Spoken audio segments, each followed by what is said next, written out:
В отговора на болестта Бог отговаря с изцеление. Слава да бъде на Господа. В изкупителния план Бог разменя всичките проклятия, болест и грях с цел да направи църквата да живее във вечно изкупление и спасение. В отговор на болестта Бог отговаря с изцеление. Имаш ли болест? Каква е твоята болест? Малко по-късно има боксерски ръкавици. Ще видим в какво дреже се намира църквата. Ще видим в какво състояние живее църквата и как разсъждава, по какъв начин мисли. И както си изразил пастор Иван, ние не правим шоу, но ние разглеждаме сериозни неща. И истина ви казвам, някои от проповедите ми взимат 7 дни, 6 дни, 8 дни, но без значение колко са. Искам да ви кажа, че това е труда пред Бога. И аз вярвам, че Бог ще го цени и ще благославя църквата пред много. Да, Бог отговаря на болестта с изцеление. Имаш ли вяра? Имаш ли вяра, че Бог отговаря на болестта с изцеление? Аз вярвам, че ти имаш вяра. Ти имаш вяра.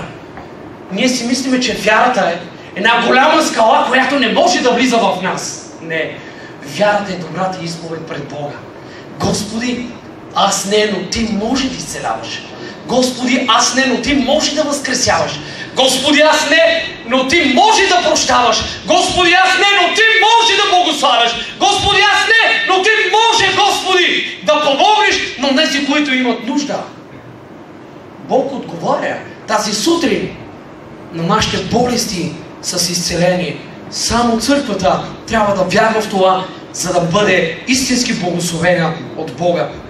На второ място бих искал да разгледам какво Бог иска да каже за всички нас. На второ място, дарват изцеление, откровение на Божията воля. Псалом 103, 2 и 3 стих бих искал да прочета, за да видите какво иска Бог да ни каже.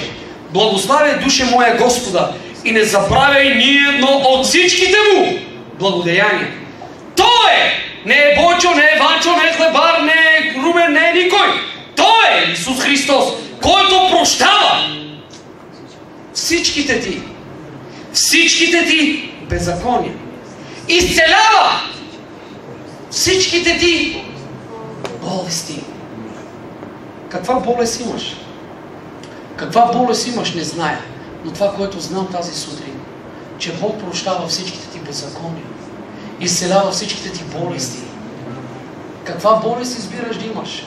Може би ти искаш да имаш високо кръвно, а тази сутрин Бог маха високото кръвно.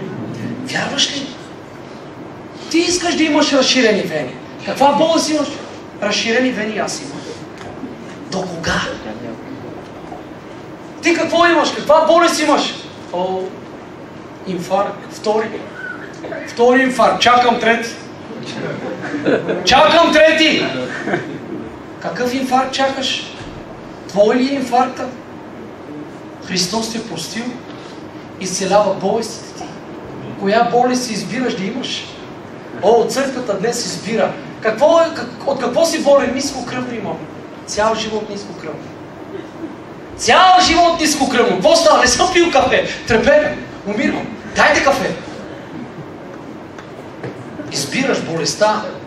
Библията казва: Той е този, който изцелява всичките ти болести. Слава да бъде на Господа. Бог е този, който ти изцелява и ти дава право да се наречеш Негово дете.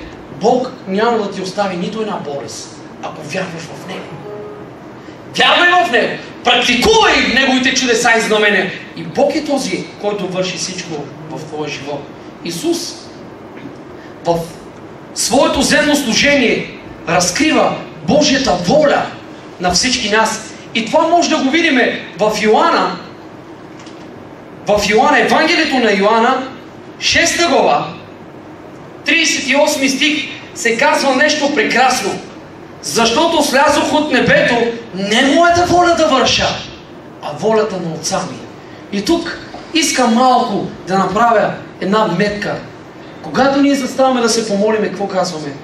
Отче, в името на Исус те молиме. Ако е Твоята воля, да бъде изцелен. И Бог казва: не знам дали е моята воля. Не знам. Каква е Твоята воля? Отче, Твоята воля да бъде, не моята. Ние не приемаме греховността на хората. Ние трябва да се помолиме по Божията воля.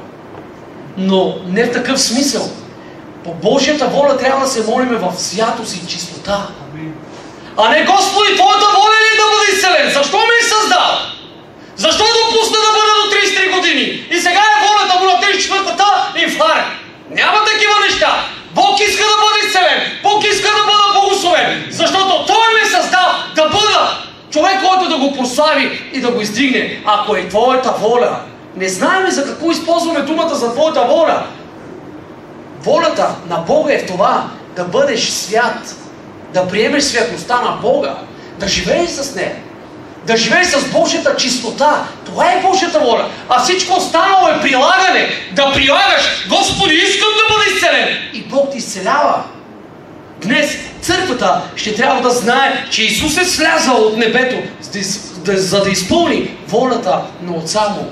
А Неговата воля е ти да бъдеш изцелен. Ти да имаш дарба, ти да бъдеш благословен, ти да бъдеш възстановен, за да може Господ Бог да помогне и да изцелява. На последно място, с който ще завърша и ще имам пример за вас с ръкавици, и вечерта ще продължавам в тази проповед, тя е доста голяма. Исус ни казва, Исус в своето земно служение практикува Божията воля. Не само е слязъл от небето по Божията воля, но Той е направил свръхестествено нещо. Той практикува Божията воля. И това го виждаме, аз не говоря от себе си, това го виждаме в Йоанна 5 глава. В 5 стих се казва така. И там имаше един човек, болен от 38 години, който го слагаха пред така наречените красни порти и просеше всеки път. Става въпрос тук за един човек, който го слагаха пред храмовите порти и той просеше. И докато Петър и Йоан отиваха в храма, какво се случва? Той ги вижда, болни, и казва, тия имат пари, тия ще ми дават. Аз вярвам, че тези хора ще ме благославят. Идва Петър и Йоан, той си държи ръката и казва, манджоре, дай тук. Да, днес само поприбягва към манджоре. Смъмнем този дух в името на Исус. Ние не сме просици, а сме благословение, което Бог определи ние да бъдем над нещата, защото Бог е Божий, Духът си в нас и ние сме помазани. Този човек болен пред храмовите врати, манджоре, Господине, дайте нещо, дайте нещо. Петър и Йоан отиват при него и казват, виж сега, пари нямаме. Нямаме. Аз пък изкарах. Това е да ти изненада ръката ти. Ние нямаме пари, но имаме Исус. Имаме Исус и ти даваме Исус. Стани, вдигни постелката си и какво? Ходи. И тук е момента да кажем нещо на църквата. Казвайки, тебе казвам, дигни постелката си, стани и ходи, този човек не започна да обяснява. Виж сега, чакай малко, стоп. Аз съм 38 години болен. Много хора демонстрираха своите възможности върху мен. Нищо не стана. Не си играй байтап с мен. 38 години, как мога да стана? Просто това е моето място. Това е моят дом. Моята носилка, моята количка е моето място. Той не казва нищо такова. Чул думите. И този болен човек придоби вяра. И казва, ще стана. Никой не ни казва, че е станал и започна да ходи. Може би, докато е бил на постелката е така, му костваше 3 часа да се изправи.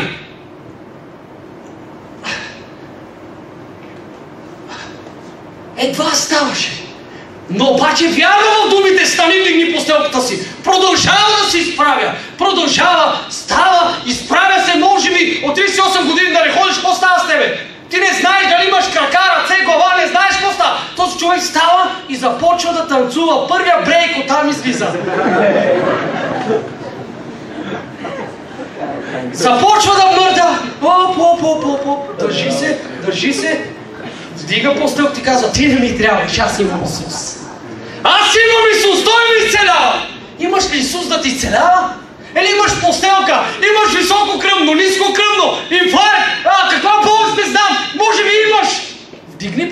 църквата си, хвърли я и започвай да ходиш.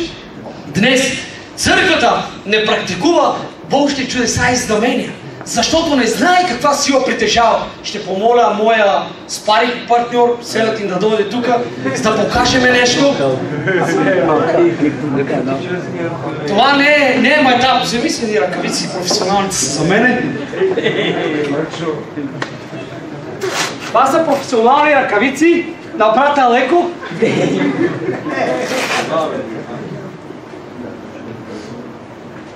В минало време, нали, брат? Що ги има и в днешно ги има. Иво, помага, да?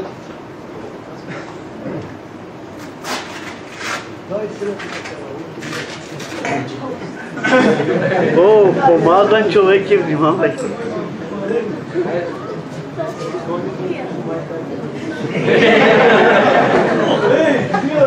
Дето микрофон, Бела, дема микрофон. Айде сега, взимай микрофон, деш.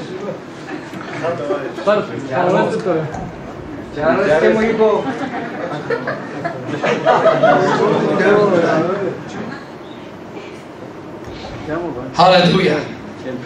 Какво представлява църквата в наше време? Това не е шоу!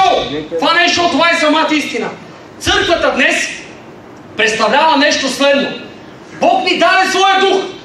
Бог ни направи сънаследници. Приготвил ни от царство. Благословил ни е. Даде ни всички дарби. Какво прави църквата? Какво прави църквата? Вижте, ето, ние се биеме. Само в раменете, големио. Само в раменете. Вижте какво прави църквата. Ето това е църквата. Дявол, пат, рак, пат инфаркт, пат висококръвно, дум, нискокръвно, разширени вени. Бабо, болен съм, умирам. Църквата само удържи ръкавиците и дявол налага. Вижте какво прави. Отляво и отдясно, Милчо, здрав съм, може да носим, ако нямаше да заболи. Ето това е църквата днес. Имаш дарби, нищо няма. Ето това. Идваме на църква, нека се помолим. Държиме ръкавиците, ние сме боксери, ама само на ушки, само с табела, само с ръкавици. Не може да кажем, отче, в името на Исус те молиме, промени живота ми. Идваме на църква, нека се моли, пастор. Айде се. Немам кеф. Това представлява църквата. И дявол продължава и казва, харесва ми така, да идваш на църква, нищо да не приемаш, и той идва при тебе и започва. Ама я хабе. И църквата само седи и приема ударите на дявола. Не може да избегне тези удари. А днес църквата не трябва да бъде това. Църквата трябва да бъде нещо друго. Какво представлява църквата? Бих искал тази сутрин църквата да види за какво става въпрос, без да си дигаш ръцете. Първото нещо, което църквата трябва да направи. Ние говорим за духовни неща, духовен преобраз. Да не мислите, че трябва да си купите ръкавици и срещу дявола да се биете. Него го няма. Нашата борба не е срещу плът и кръв. Нашата борба е срещу Сатана. И когато ние заставаме на молитва и казваме, Отче, в името на Исус заставаме и запрещаваме на дявола, и дявол става париран. Вързвал те Сатано. И при вързването на дявола, той не може да си вдигне ръцете. И аз започвам. Бам! Бам! Бам! Бам! Виж какво става? Вече ще го съборя даже. Думите, молитвата, Сатано в името на Исус. Вързвам те. Той няма как да те удари. В името на Исус. Вдигни се. И напусти живота на Ванчо. И той се отива. И той се отива. Какво се случва? Нещо превъзходно. Когато заставаш срещу дявола, ти трябва да му кажеш най-верните думи. В името на Исус те запрещавам и ти заповядвам. Дух на рак, напусни. Всяка дума, която му казваш, дух на рак, напусни. Ти го удряш. Ти го удряш. Когато го вързваш Сатана, църквата не знае как да се моли. Първо трябва да вържиш Сатана. И тогава да го изгониш. Вързваш ли дявола, неговите ръце остават долу и почваш да го тупаш. Ляво, дясно, и той бяга и пада. А днес църквата Моля те, дяволе, напусни. Дявола ли молиш? Каква е твоята власт? Изцелителни дарби, силата на Бога, дадена на църквата. Какво практикува църквата? Какво практикува? Нищо. Едни посетители. Едно посещение в църква и нищо друго. Вижте, днес ръцете ни са заети с това. Ръцете ни са заети с това, вместо да имаме духовното съоръжие на Бога, ръкавиците, преобраз, ние държим цигарата. Ние държим чашата. Ние карти, белот. Вместо вечерта на църква, белот на сметка. Дявола отне оръжието на църквата. На някой. И те идват на църква, но формално. Нещо да им олекне, да чуят някаква дума, ще те благословя. О, аз вярвам, че ще бъда благословен. Не. Запомни, че Бог е този, който в изкупителния план отговаря на всяко лошо нещо с благословение. И Божията воля, трябва да знаете, че Исус е дошъл да изпълни Божията воля. И какво направи с волята на Бога? Отиде при болния и каза: Петър и Йоан, в името на Исус, стани и ходи. И този човек е станал и започна да ходи. Тази сутрин, скъпа църква, може да имаш тези неща. И ти ги имаш. Само тогава, ако практикуваш Божите чудеса и знамения. Втората проповед тази вечер ще говорим върху дарбите на църквата. До тук говорим за възможностите на Исус и за Неговата сила към нас. Вечерното служение ще говорим дарбата изцеление, дадена на църквата в последното време. И ще разгледаме всичко това. И ще имаме практично служение. Ако има болни хора, колички, глухи, каквато и да е болест, Исус ги изцелява. Донесете ги до вечера служение. Вярвам, че Бог ще прави чудеса и знамения. Трябва да се практикува това, за да може Бог да изцелява съвършено народа си. Тази вечер, кажи на хората, ако ги видиш, е тяхна вечер. Кажи на болния човек. Тази вечер Бог ще посети всички нас и ще ни изцели. И ще видите колко народ ще го прослави. Днес, ние знаете ли какво правим? Дявол нанася удари.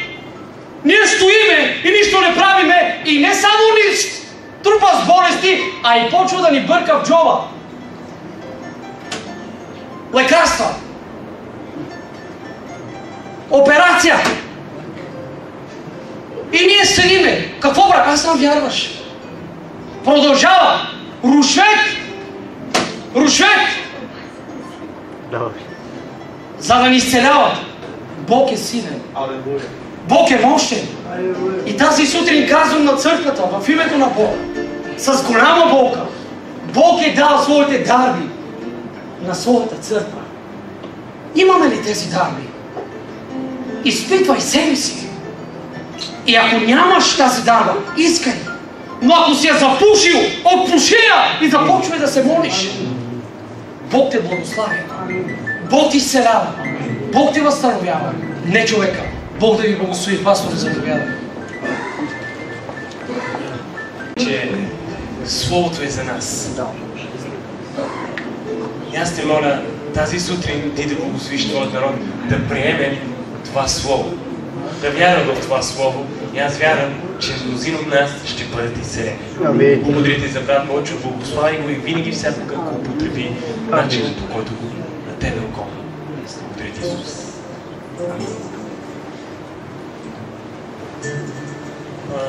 Като проповядаше брат Бойчо, аз си зададох въпрос и казах: защо в това последно време наистина няма изцеление? Не, че това е най-важно, но е важно. Защо в това последно време няма и изцеление? Защото станахме много естествени, приятели. Какво значи естествен човек? Искаме естествени неща. Когато си нещо, да видим нещата, когато ги виждаме и казваме: това е естествено, това е нормално. В това последно време ние наблягаме върху нормалните неща. Но трябва да вярваме в естествените неща. Тогава ще ти се случват нещата в твоя живот. Ако вярваш не просто в естествените неща, а в естествените неща, и ние ще бъдем благословени. Господ да ни благослови, нека изпеем една песен и през това време да мине дискусът за нуждите на църквата. Алелуя.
Бог не само от вечера ще се цели, тази сутрин, ако Алелуя! Да, слушай, да, сестра.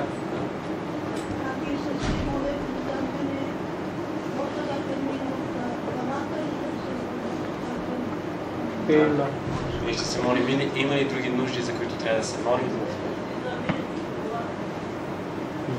Божието Слово казва да се молим един за друг, така ще оздравеем. Когато ние се молим и вярваме в Бога, трябва да знаем, че ние ще получим това, което сме поискали от Него. Той е нашия баща, който се грижи за нас и Той ще ни изцели. Ще помоля брат Селятин, защото той в прообраза беше дявола, но не, той е нашия брат. Благословени си да се помоли. Да се помоли. За Сен Христо, Ванчо. Да се молиме за пастора Сен Христо. Аз вярвам, че Бог го изцелява и знам, че той ще е целен.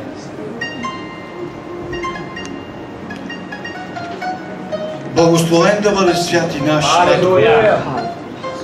Благословено е името Ти, святи Боже. И ние в този ден се прекланяме в Твоето име. Защото само Ти заслужаваш, Отче святи, в името на Исус. Благодарим Ти за тази сутрин, Господи Боже мой, че Ти наистина си дошъл да ни изцеляваш, Господи Боже мой. Да вземеш, Господи Боже мой, болестите и теготите ни, Господи Боже мой. И Ти наистина си освободил Твоята църква, святи Боже. Ти наистина, Господи Боже мой, си с Твоята църква. Ти, Господи Боже мой, си обещал, че дори ще взимаш Твоята църква при себе си. И ние сме Ти благодарни, Господи Боже мой, че Ти, Господи Боже мой, си дал Твоята любов в нас. Амин. И тази любов винаги всякога да гори вътре в нашите сърца, Отче Небесен. Аз Те моля, Господи Боже мой, за тези нужди, които са предложени пред Тебе. Ти да изцелиш моите сестри и моите братя, Господи. В името на Исус Христос, Господи Боже мой, аз те моля. Те да получат своето изцеление, святи Боже. Защото Ти наистина си ни дал власт, Господи Боже мой, над нечистите духове, над болестите, Господи Боже мой, над проклятията, святи Боже. Ти ни наричаш, Господи Боже мой, Твоите синови и дъщери. И ние сме Ти благодарни, Господи Боже мой, че Ти наистина си дошъл да освободиш тази църква. Твоята църква, святи Боже. И аз Ти благодаря за всичко това. И те моля за пастор Асен, Господи Боже мой. Ти да го изцелиш, Господи Боже мой. Ти знаеш по-точно каква му е болестта, Господи. Но в името на Исус Христос нека да получи своето изцеление. Отче Небесен, аз те моля и за тази църква. За Твоята църква, Господи Боже мой. Днешния ден Ти да ни благословиш. Днешния ден Ти да ни утешиш. Днешния ден Ти да бъдеш с всички нас. Днешния ден Ти да бъдеш, Господи Боже мой, за Твоят народ. И да дадеш утеха във всяко едно семейство. На всеки един дом Ти да дадеш благословение. Ти, Господи Боже мой, да бъдеш с нас пред всичките дни да свърши на века, Господи. Ние сме Ти благодарни, Господи Боже мой, че Ти ни избра да Ти служиме. Ние сме Ти благодарни за вечния живот, Господи. И цял живот, докато сме тук в тази земя, ще Ти благодариме за вечния живот. Защото Ти ни изкупиш с Твоята кръв. Ти даде своята дъргоценна кръв, ние да бъдем благословени. Ние да живеем с Тебе вечно. Благодаря Ти, Господи Боже мой. Разпусти ни с Твоят мир и Твоят мир да бъде с всички нас. Благодарим Ти. Амин. Онези, които не са пили кафе, може сега да отидат да пият. Обърнете се на дясно.